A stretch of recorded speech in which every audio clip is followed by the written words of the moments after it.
We gotta get something that makes a louder sound than that. That's a little too muffled. I'm sorry. There you go. We'll just hit the microphone. Good afternoon, everybody. I'm Harold Cannon. I'm the chair of the Tennessee Fish and Wildlife Commission. We really appreciate everyone being here today. If you would, and if you're able, if you would stand, Commissioner Bledsoe will lead us in our prayer and pledge of allegiance.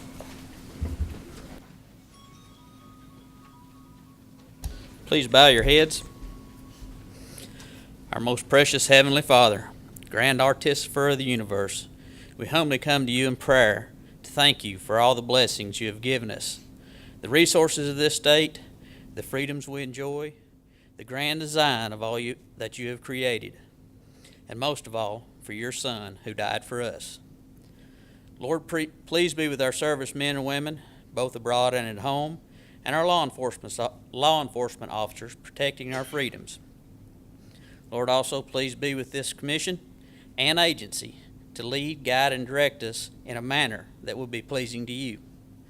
All these things we humbly ask in your Son, Jesus Christ's precious name. Amen. Amen. I pledge allegiance to the flag of the United States of America and to the republic for which it stands, one nation, under God, indivisible, with liberty and justice for all.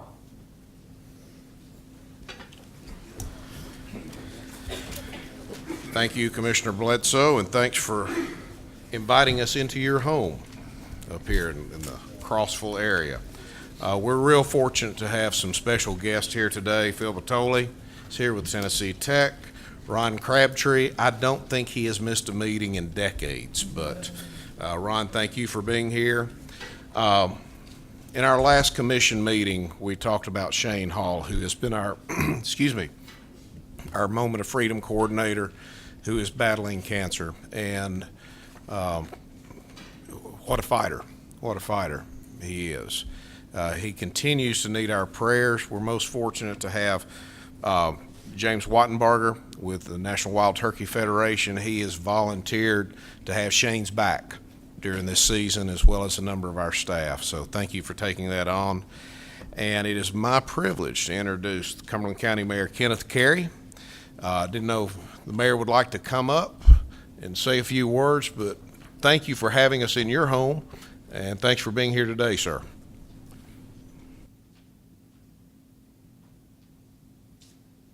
Thank you, Chairman and honorable members. I want to welcome you to Crossville and Cumberland County and to the library here. I hope we've made the facility and your stay expectable at a high level for you.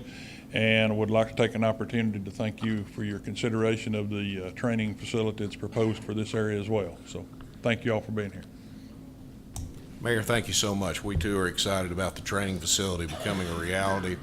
The Crossville Chamber of Commerce. I don't know if anyone is here with the chamber, but just as soon as we hit the motel room yesterday evening, they made us feel very, very welcome. And it is great to be here. John Mayer, thank you to you and your staff for creating this setting the table for us. You're going to hear thanks a lot during the next 2 days, but you all have done a phenomenal job. John? Thank you, sir. It's our pleasure. Welcome to Crossville. You know, we love the Cumberland, we love the city. The staff has done a wonderful job, in my opinion, in setting this all up. Debbie Hood, Marcy Green, they did a beautiful job setting up the fair outside. So enjoy Crossville and enjoy your time here. John, thank you. And I know John would say he stayed out of the way for this to happen, but John's had a big hand in this, so you've done a remarkable job as well. Again, welcome to our Thursday committee meeting. We've got a few ground rules to go through, and then we will get it started. First, if you would, please turn off your cell phones or put them on silent. That has been a problem up here before, and particularly with the chair, and so we're trying to head that off. No, I think it was aimed towards both of us, and a former chair, believe it or not. How this is going to take place today, it'll be a little different than what has happened in past committee meetings, and that is we will have the committee do the presentation. There will be discussion within the committee members that are made up of commissioners, and then we will allow the public to make comments. We have a number of tough nuts on the agenda today. And so that being said, if you plan to speak to one of those items, I would ask that you keep your comments concise, keep them respectful. That's what you expect from us, and that's what we ask from you. And I ask that we not be repetitive. If points have been covered, then please know that those points have been acknowledged, and if there's any new points that you have, to keep those brief and concise. A little bit of a change today. We are honoring the committee setup, and that is that any commissioners who are not on a given committee will not be asking questions today.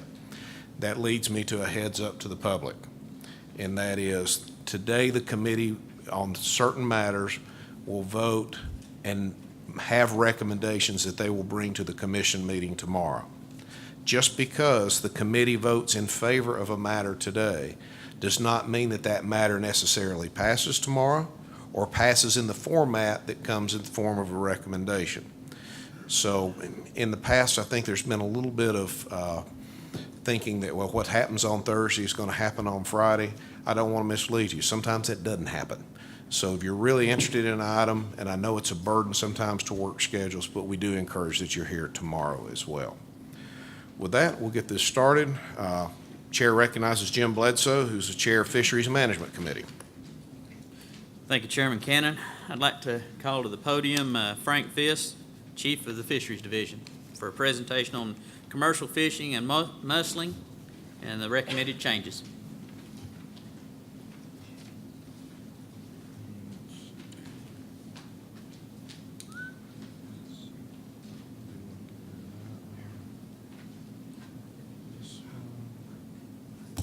Frank, Can you hang on? time out. Can you We hear didn't me? have a roll call. My apology. Danette, if you would you please call the roll? Chad Baker. Here. Jim Bledsoe. Here. Jeff Cook. Bill Cox. Here. Kurt Holbert. Here. Connie King. Here. Jeff McMillin. Here. Jim Ripley. Here. Bill Swan. Here. Trey Teague. Here. David Watson. Here. Jamie Woodson. Harold Cannon. If that's the worst mistake I make today, we have had one of the better commission meetings. I will advise you of one other matter, and that is if you have a comment to be made, please direct your comment to the chair of that committee. Do not direct it to staff nor attempt to get into a dialogue with staff. We're just trying to keep a steady rhythm going through the meeting. Thank you so much. And Commissioner Bledsoe, thanks for the heads up. Back to you, Frank. Okay, thank you. The purpose of this presentation is to give everyone a preview of what will be coming next month in official changes to a proclamation or a request for those changes. Let's see if I can find the button here. Well, one of the first things, most important things in our proclamation process for commercial fishing is our consultation with the Commercial Fishing Advisory Committee. And we had that meeting on June 15th of this year.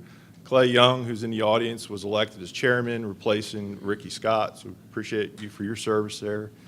And the committee met and spoke and talked about a lot of different issues, but at the end of that morning session, the two recommendations that came out of that were a request that we asked the commission to add a minnow trap to the list of commercial gears and to do a study on the blue catfish fishery on the Mississippi River.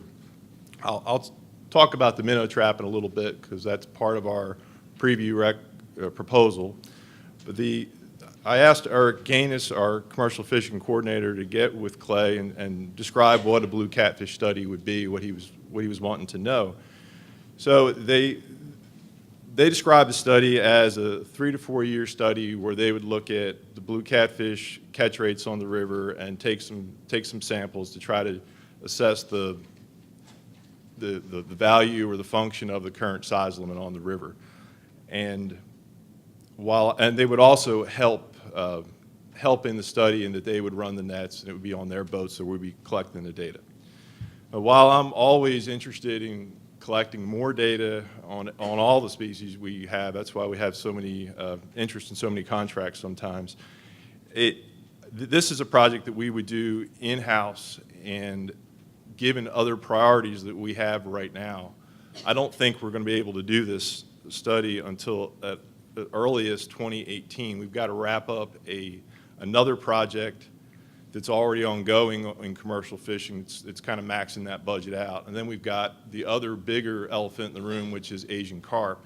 And as things are really starting to move on Asian carp, I kind of want to have the flexibility to react to opportunities we get as they come along down the road.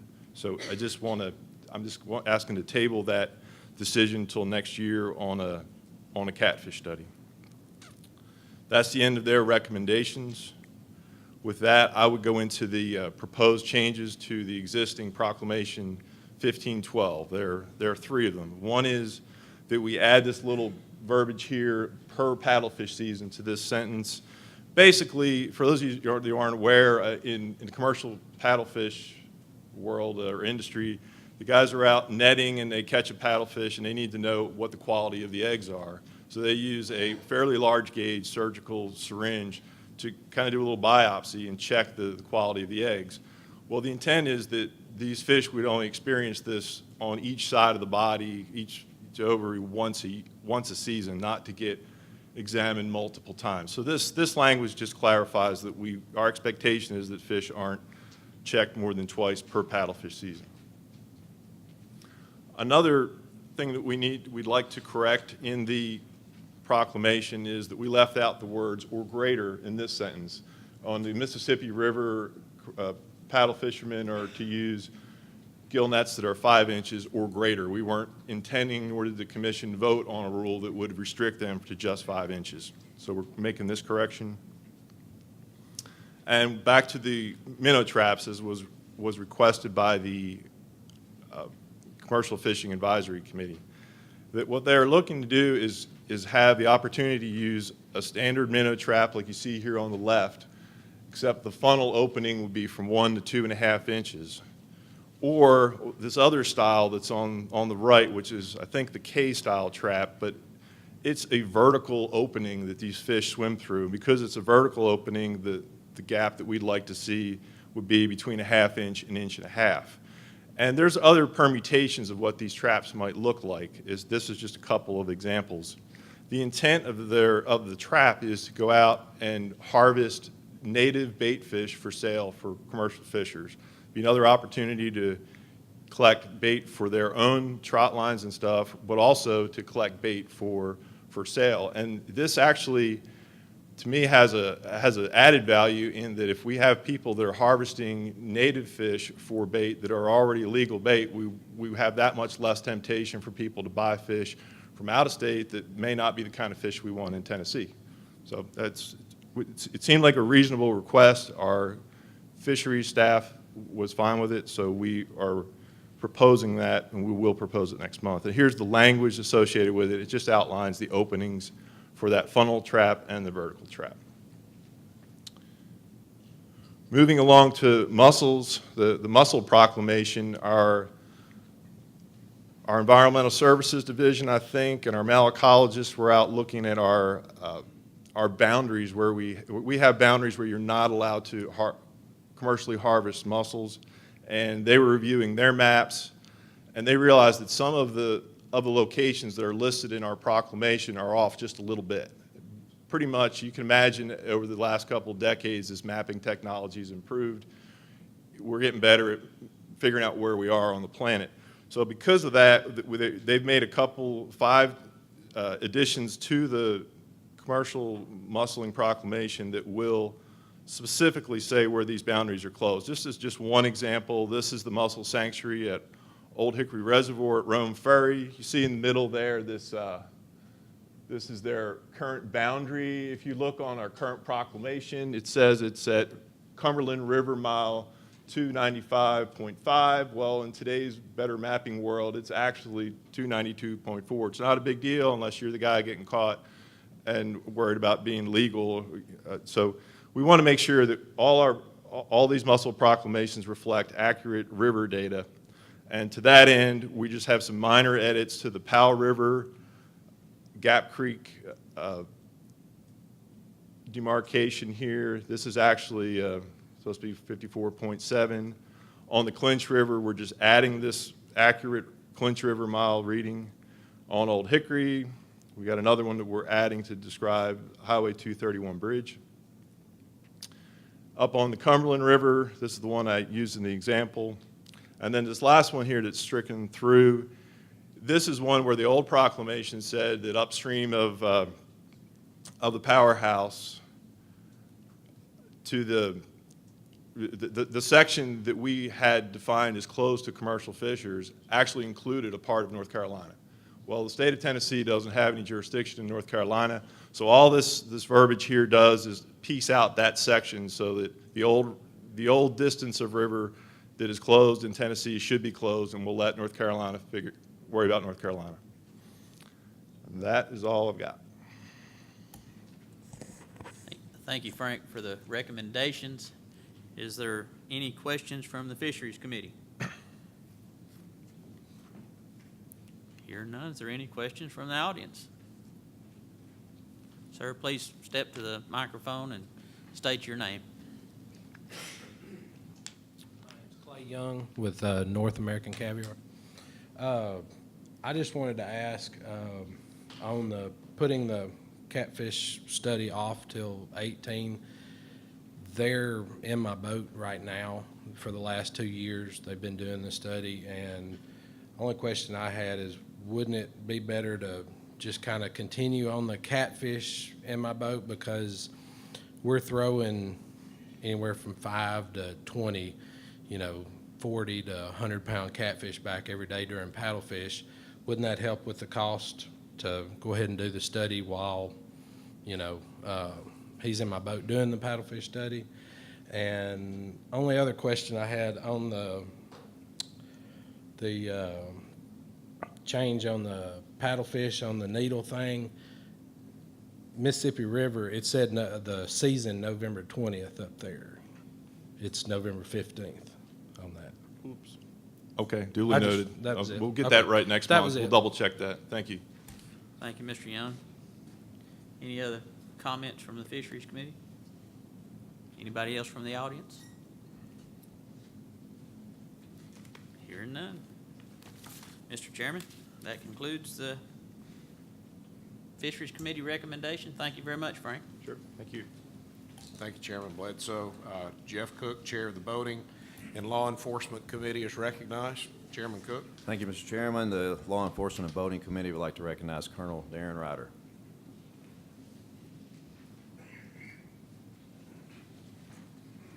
Thank you, Commissioner Cook.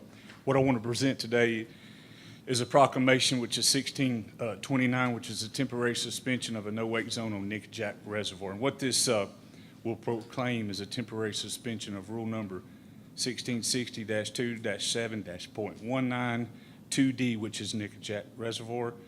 And this temporary suspension is granted in association with a marina permit that's issued to the Outboard Drag Boat Association.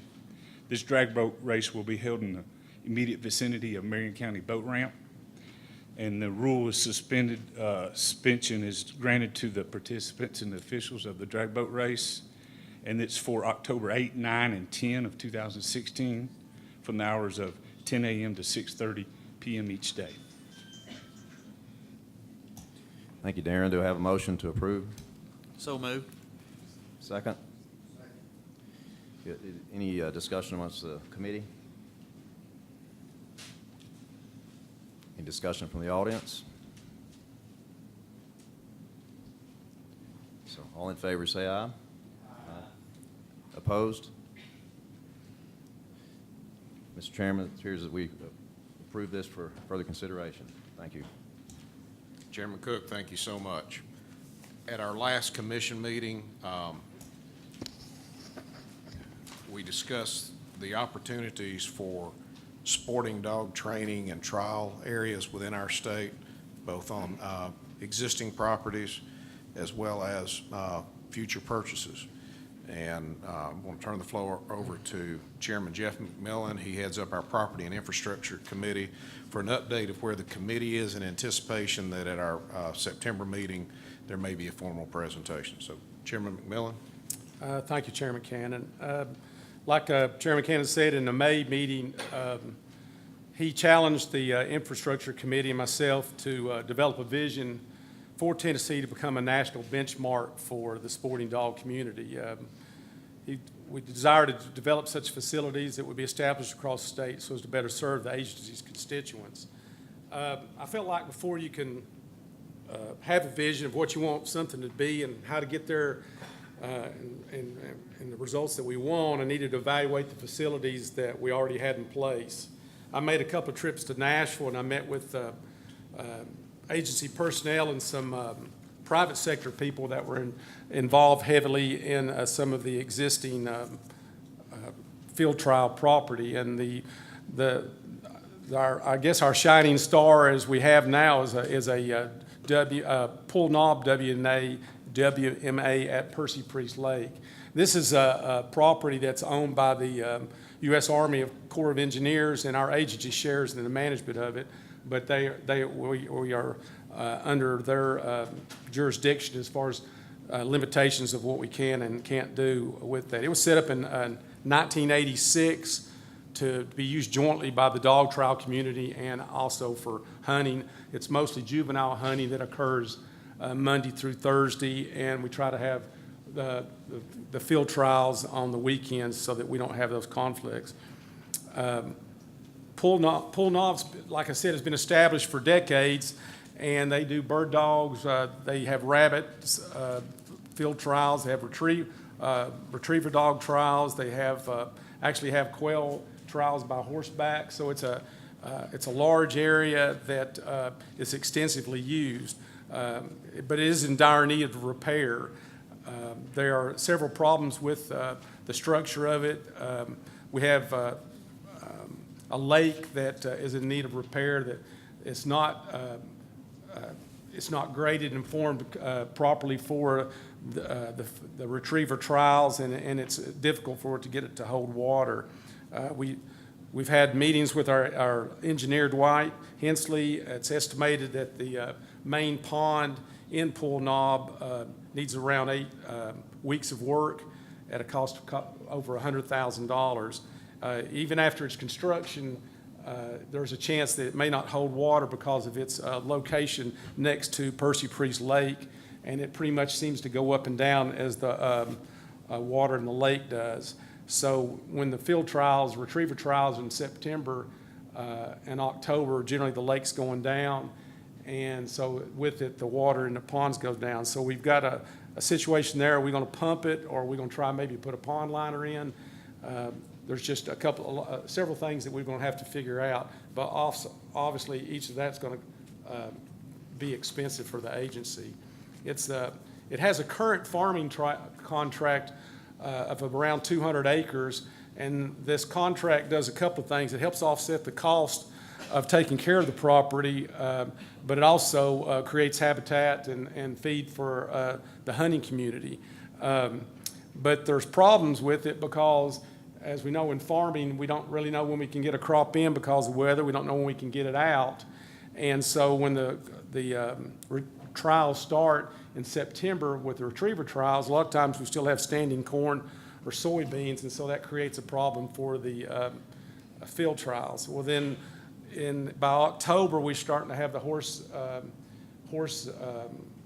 quail trials, and so if we have standing corn there, obviously it's a problem. So we're going to, the contract comes up for bid again this fall, and we're going to put new language in it that with the bid is consistent that the crops will have to be harvested by October 15th.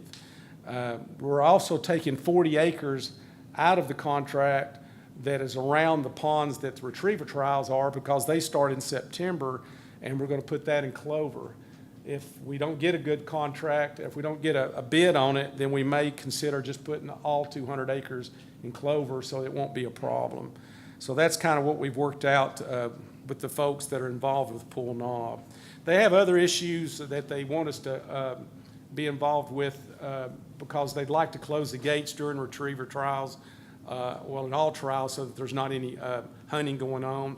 They want some predator control, and they would desire a full-time manager. So all of this there's an expense involved, obviously, if we put another manager in there. And, the biggest thing is, how are we going to go about paying for it? As we look at the other regions across the state, and we did that, and I appreciate Chief Goodlin getting with the other regions and see how many field trial requests we got. Region 1 does have the Wolf River WMA, but they had one quail horseback field trial on it. But the problem with Wolf River WMA, it's a quail anchor area, and so we can't use any pen-raised birds. So that's one problem. They got about 50 to 75 requests for trials in Region 1, but most of them are for rabbit and coons. And basically, our agency basically just unlocked the gate for them to use, and that was pretty much our entire involvement in Region 1. They do have a couple of sites that might be worthy of looking at for future retriever trials, and that would be at Buffalo Ridge in Humphreys County and possibly that Haywood County mega site. Region 2, of course, has the Pool Knob area, but they have around 50 to 75 requests also. But there again, the majority are coon, squirrel, and rabbit hunting. Region 3, they've got an established site at Tellico Lake, the McGee-Carson unit, but it's mainly for rabbits, and 2 clubs did use the Hiwassee Refuge where the crane refuge is that they use for retriever trials. And Region 4, we don't really have any official trial areas, but we did have some requests to use the Chuck Swan area for squirrels and coons. So, as we move forward and attempt to develop more of these trial properties, some of the concerns and issues that we're dealing with there on Pool Knob is pretty indicative of what we're going to be seeing in future trial areas. And it's my opinion and the committee members that I have been able to discuss it, that, that we try to finance these properties and minimize how much license dollars we use, because it is kind of outside the box from our normal thinking of what the agency is about. And we've been successful with OHV at the North Cumberland. We have that type of setup there. We use we have the same concept for scholastic plays, archery in school. So we have other programs that are outside the box, but in that we try to develop private sector matching funds with our federal money. And so I think that may be the way that we want to try to set this up. It's also the opinion that we look at new properties as we acquire them and set these up with for field trials instead of taking existing WMAs, because what we're going to be doing then is taking away hunter privileges that they've been enjoying since the WMA was built. So we acquire about 8,000 to 10,000 acres of new property a year, and I'd like for the folks like Jamie Woodson and Commissioner Baker to try to help develop a criteria for what a good retriever trial property would be, and then we can have our infrastructure committee and also our regional managers looking at this new property as we acquire it to determine if we can use those properties for new field trials and retriever trials. That way we can minimize the amount of problems that we're having on other WMAs by taking the privileges of hunting there and when we're having the trials. Because when you have field trials and you have a dog working and you have people driving cars by or shooting guns and that sort of thing, obviously it's going to upset that. So even Pool Knob, as large as it is, there is a desire to shut it down when the trials are going on.